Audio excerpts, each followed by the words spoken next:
The stench of gasoline, cold metal, and blood hung in the air like a noose tightening around the throat.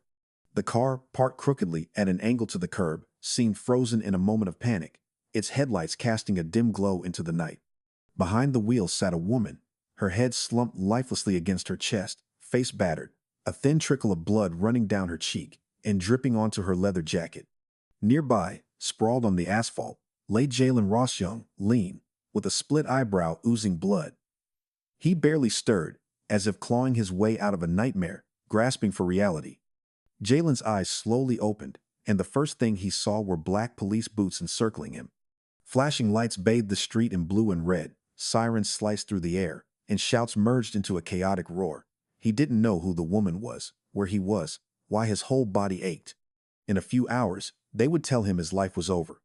"I didn't do this," Jaylen Ross repeated like a mantra in the police station, in the cramped holding cell, in the courtroom, whispered into his pillow when no one could hear.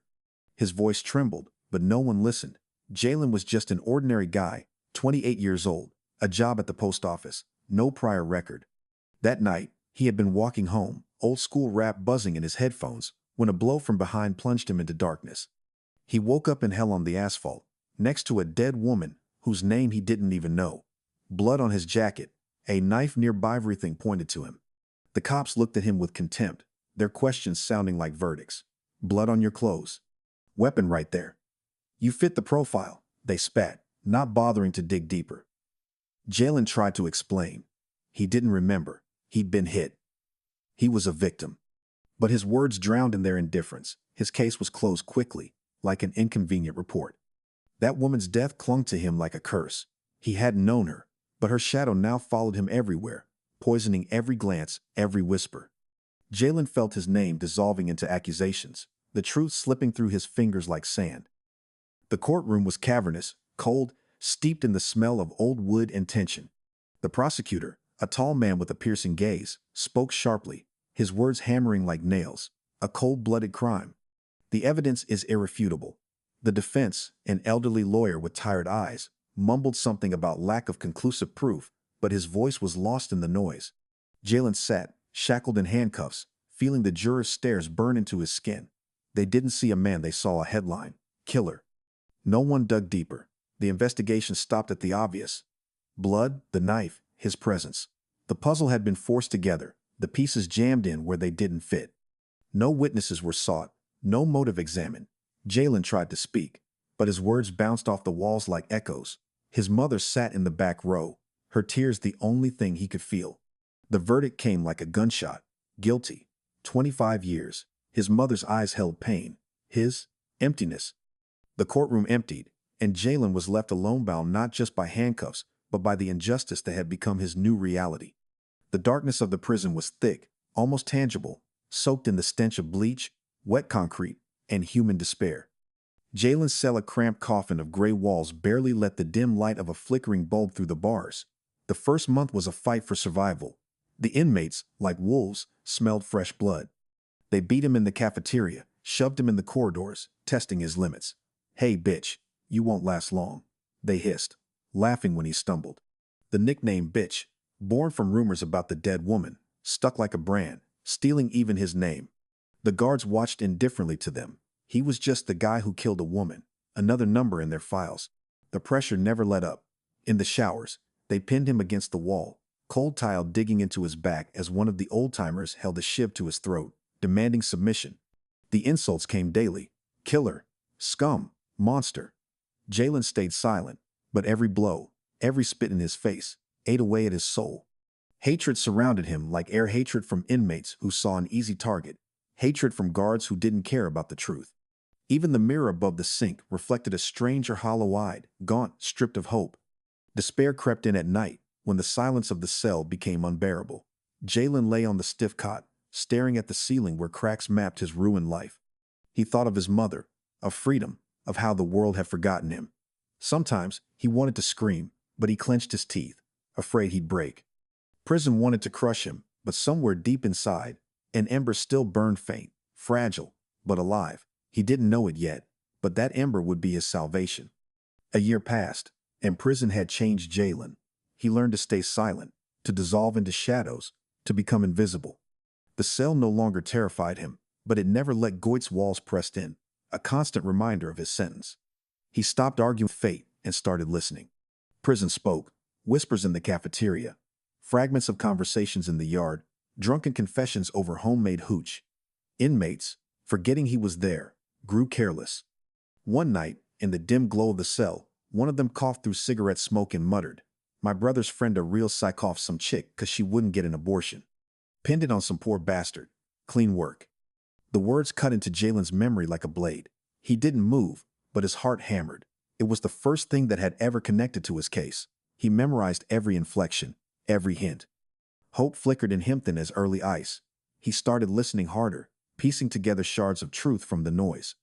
Vic, an old con with a face carved by scars, noticed his interest. "Keep listening, kid. Watch. If it comes up again, tell me," he said, exhaling smoke. And so, Jaylen became a hunter of truth in a world of lies and steel bars. The words about the setup settled in Jalen's mind like ash after a fire. They burned, refusing to let him rest. He replayed them over and over, lying on his bunk until the cell felt suffocating. This wasn't just a rumor, it was a lead, the first in 2 years. He shared it with Vic, cautiously, afraid of being laughed at. But Vic just narrowed his eyes and nodded. "If it's true, it's a thread. Keep listening. Names, places, remember everything." Jaylen became a shadow, absorbing every word, every slip in prison talk. He started noticing patterns. Inmates, loosened by boredom or booze, mentioned jobs where someone worked clean, leaving another man to take the fall. Jaylen stored the fragments in his mind, never trusting paper. His brain became an archive of whispers saying one of them could be the key. He knew, one wrong move, and they'd silence him forever. Prison had taught him patience. Jaylen avoided attention, spoke little, but listened hungrily. Vic became his only ally, tossing him advice.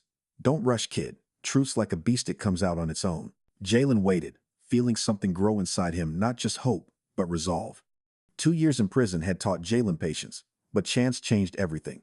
One day in the cafeteria, over the clatter of trays, a drunk inmate bragged, "D. Fox, no, that's a man who works clean. Fucks, kills, leaves some poor bastard holding the bag." The name Darius Maddox, aka D. Fox, hit Jaylen like lightning. His spoon trembled in his hand. This wasn't just a name, it was street legend, a ghost both feared and respected. Cops never touched him. Witnesses never talked. Jaylen memorized every detail, the tone, the smirk, the careless way they spoke of D. Fox. This wasn't just another rumor. The name tied together the fragments he'd been collecting for months. That night, in his cell, he whispered it like a prayer, afraid it might vanish. D. Fox had become his target, his ghost of a chance. Vic frowned when he heard. "If it's him, you need someone on the outside. And careful, kidmen like D. Fox don't like being found." Jaylen nodded. The truth was close, but danger was closer. He had to find a way to push the name beyond the bars. Jaylen was assigned a new lawyer, Sara Miller, a sharp-eyed woman with a fire his previous defense had lacked. She walked into the visitation room, clutching his case file, and cut straight to the point. "Why are you still silent?" Her voice, firm but not accusatory, pierced the armor Jaylen had built over years. He began speaking carefully, in fragments about the rumors, about D. Fox. Sara listened without interruption, her eyes flickering with interest. Something more than attorney-client trust sparked between them, something faint but warm, like hope. Sara attacked the case with ferocity. She dug through police archives, hunting mentions of Darius Maddox, aka D. Fox. His name surfaced in old files, robberies, drugs, vanished witnesses, but never enough evidence. She questioned informants, ventured into the city's underbelly, where whispers carried weight. A former associate of D. Fox hinted at a murdered woman, shut up for good. It matched Jaylen's case. Every week, she returned with updates, their talks growing longer, more personal. Her belief in him reignited something he thought was dead. Inside, Jaylen kept gathering intel. An inmate slipped details about D. Fox's gang ties. He fed everything to Sara, their efforts weaving a net to trap the real killer. She became his lifeline, her smile a beacon. They both knew the truth was close, but D. Fox was a ghost, and catching him could cost everything. Sara Miller turned her small law office into a war room. The walls were plastered with case notes, maps, and red threads linking names, dates, and crimes. Darius Maddox was a shadow in dozens of cases: robberies, extortion, murders where witnesses disappeared or clammed up. Sara combed through police reports, grilled informants, reactivated old contacts. D. Fox was a master framer. He killed, then planted evidence on patsies. Even the underworld feared him. No one wanted to be his next scapegoat. Then she found it, a 2-year-old case. A woman killed the same way, a man convicted on flimsy evidence. It cemented her faith in Jaylen's innocence. A disgraced detective, fired for drinking, remembered D. Fox. He's like smoke, he muttered. Always slips through. Sara tracked his movements through old addresses and street whispers. Her visits to Jaylen grew frequent, their conversations softer. He shared prison gossip. She shared breakthroughs. Their gazes lingered too long. D. Fox remained a ghost, but Sara felt the noose tightening. One misstep, and he'd vanish. Her resolve burned hotter, fueled not just by duty, but by something personal. Her faith in Jaylen and their shared fight. Prison had made Jaylen invisible, but his ears caught every whisper. Rick, a small-time dealer with a neck scar, got drunk on hooch and spilled secrets. He knew D. Fox personally. The man had burned him on a deal, leaving him in debt to a crew. Want to get even? Jaylen murmured. Tell me what you know. Drunk and furious, Rick bit. D. Fox had bragged about killing a woman who knew too much and framing some dumb bastard. Jaylen relayed it to Sara. She cut a deal. Rick's info for reduced time. He coughed up dates, locations, crew names, and D. Fox's cleanup playbook. Then the jackpot, a stash spot with trophies from his kills. Police found a knife with dried blood and a woman's ring tied to Jaylen's case. Rick was the key, but his life was now forfeit. D. Fox had long reach, even behind bars. Jaylen felt guilt, but no regret. This was his shot. Sara, exhausted but blazing, squeezed his hand through the glass. We're close. The truth was near, but danger breathed down their necks. Sara handed Rick's intel to the cops, and Jaylen's dusty case reopened. Detective Marshall, a grizzled vet with a grudge against injustice, took lead. D. Fox's name lit up databases across 3 states: drugs, framed jobs, bodies without evidence, old surveillance footage, phone records, and Rick's tip led to a Philly warehouse. Prints and DNA tied D. Fox to Jaylen's case. The manhunt spanned state lines. D. Fox was spotted in a Virginia motel, registered under an alias. Police surrounded it at dawn. He bolted for the back exit right into a SWAT team. A brief firefight left an officer wounded, but D. Fox was pinned down. On him, a gun, drugs, and a coded ledger of other crimes. His arrest made headlines. The ghost of the streets was finally in cuffs, his glare pure venom. Marshall called Sara. Ironclad evidence. We're reopening Jaylen's case. She smiled, already rehearsing how to tell him. The truth they'd fought for had finally taken shape. Sara Miller strode into court with a file thick as a brick, her heels striking like gavel blows. The prosecution, forced to revisit Jaylen's case, scowled but couldn't ignore the facts. DNA on D. Fox's knife matched the victim's blood. Rick's testimony, backed by crew turncoats, painted Maddox as a cold-blooded puppeteer. Sara laid it all out: prison rumors, police blunders, the framed job until Jaylen wasn't a killer, but a victim.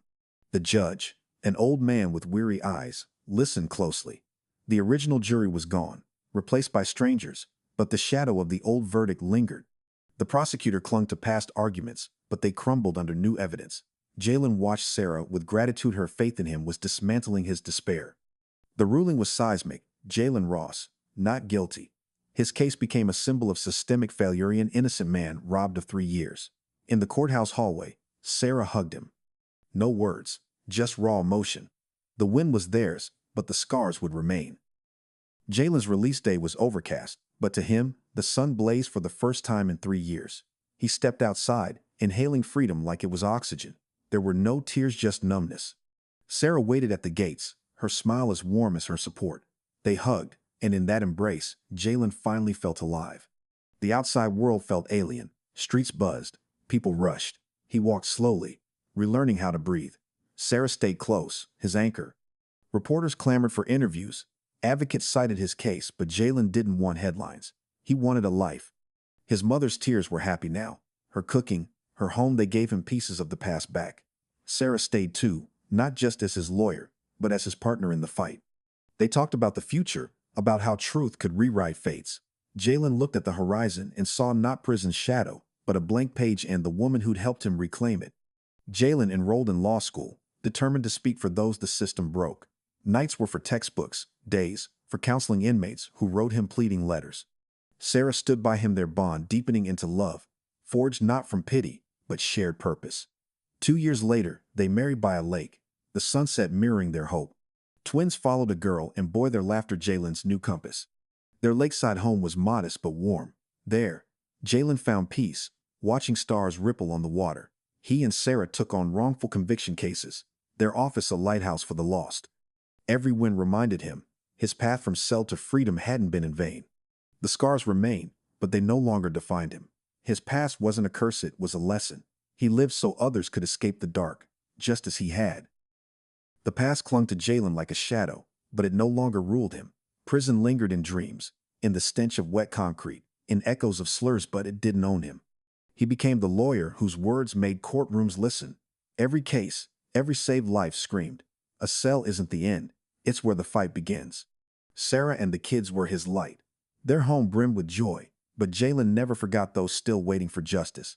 He gave free consultations, spoke at schools, exposed the system's flaws. His story inspired, but he didn't crave fame, just change. The past reminded him what freedom cost. Truth demanded time, pain, but it was worth the fight. He helped others walk that path, just as Sara had helped him. His life became a bridge between darkness and light, despair and hope.